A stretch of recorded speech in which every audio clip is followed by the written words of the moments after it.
Hello guys, আসসালামু আলাইকুম। আজ আপনাদের সাথে আলোচনা করব কিভাবে ফোন চার্জে দিলে ফোনের ব্যাটারি ভালো থাকবে। আপনারা বলতে পারেন ফোনে চার্জে দেওয়ার সাথে ফোনের ব্যাটারি কি সম্পর্ক। আমি বলবো ফোনে চার্জে দেওয়ার সাথেই ফোনের ভালো থাকা নির্ভর করে। আপনি যত ভালো ব্র্যান্ডের ফোনও কিনুন না কেন, যদি আপনার ফোনটাকে ভালোভাবে চার্জ করতে না পারেন, মানে আপনি যদি সঠিক নিয়ম মেনে চার্জ করতে না পারেন, তাহলে দেখবেন 6 মাস 1 বছরে আপনার ফোনের ব্যাটারিটি ড্যামেজ হয়ে যাচ্ছে।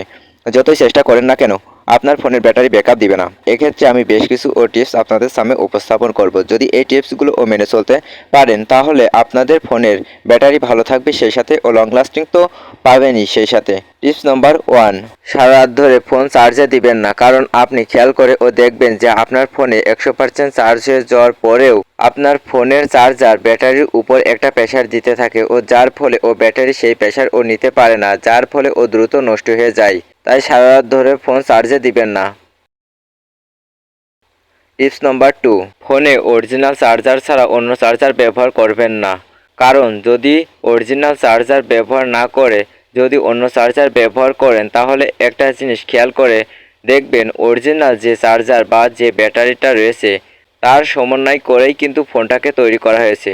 তো আপনি যখন অন্য একটা চার্জার দিয়ে ফোনে চার্জ দিচ্ছেন, তখন ভোল্টেজের সাথে মিলছে না, যার ফলে চার্জ হবে ঠিকই, কিন্তু ব্যাটারি ওটাকে দ্রুত নষ্ট করে ফেলবে, এবং যে চার্জারটা দিয়ে চার্জ করছেন সেই চার্জারটাও নষ্ট হয়ে যাওয়ার সম্ভাবনা থাকে। তাই অরিজিনাল চার্জার ছাড়া অন্য চার্জার ব্যবহার করবেন না। টিপস নম্বর 3, চায়না চার্জার বা কোনো প্রকার নকল চার্জার দিয়ে চার্জ দিতে যাবেন না।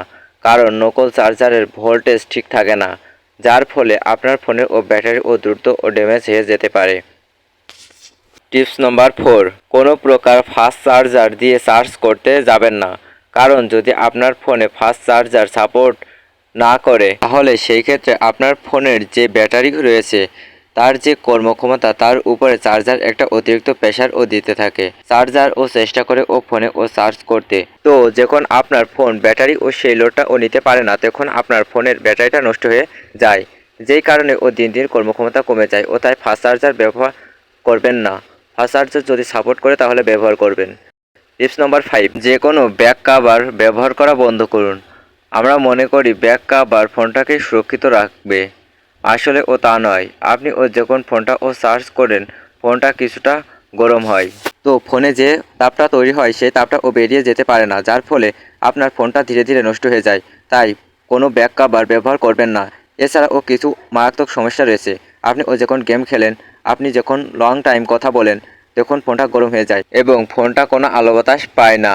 বিশেষ করে বাতাসের যে সংস্পর্শে ঠান্ডা হওয়ার যে ব্যাপার থাকে, কিন্তু সেটা পায় না, তখন কিন্তু ফোনটা নষ্ট হয়ে যাবে, সেই সাথে ব্যাটারি ড্যামেজ তো হয়ই। তাই আপনাদের পরামর্শ থাকবে ফাস্ট চার্জার পরিহার করুন। টিপস নম্বর 6, কোনো প্রকার থার্ড পার্টি অ্যাপস ব্যবহার করবেন না। থার্ড পার্টি অ্যাপসগুলো, বিশেষ করে ব্যাটারি সেভার যেই অ্যাপসগুলো ব্যবহার করে থাকেন, ব্যাটারি সেভার তো করেই না, সেই সাথে উল্টা ফোনের র্যাম রোমের উপর একটা বাটি চাপ তৈরি করে, যার ফলে আপনার ফোনটা এবং ফোনের ব্যাটারিটা দ্রুত নষ্ট হয়ে যায়। টিপস নম্বর 8, কোনো প্রকার পাওয়ার ব্যাংক ব্যবহার করবেন না। কারণ পাওয়ার ব্যাংকগুলোর ভোল্টেজ ঠিকঠাক মতো দেওয়া থাকে না, যার কারণে আপনার ফোনটি দ্রুত নষ্ট হয়ে যাবে। টিপস নম্বর 9, ফোন চার্জে দিয়ে ব্যবহার করবেন না। বিশেষ করে কথা বলবেন না, নেট ক্রসিং করবেন না। কারণ যখন ফোন চার্জে দেন, তখন ফোন চার্জ দেওয়ার সাথে সাথে খেয়াল করে দেখবেন ফোনের উপর বিশাল একটা ইফেক্ট পড়ে, ফোনটা প্রথমে কাজ করে। সেই ক্ষেত্রে আপনি যখন একই সাথে কথা বলেন, এটাও একটা বড় ধরনের সমস্যা। সেই সাথে ব্রাউজিং করেন, সেটাও একটা বড় ধরনের সমস্যা। সেই ক্ষেত্রে ফোন নষ্ট হয়ে যাওয়ার সম্ভাবনা থাকে। টিপস নম্বর 10, কম্পিউটারের সাথে কানেক্ট করে কখনোই ফোন চার্জে দিবেন না। অনেকে মনে করেন কম্পিউটারের সাথে কানেক্ট করে চার্জে দিলে সমস্যা কোথায়। হ্যাঁ, সমস্যা আছে।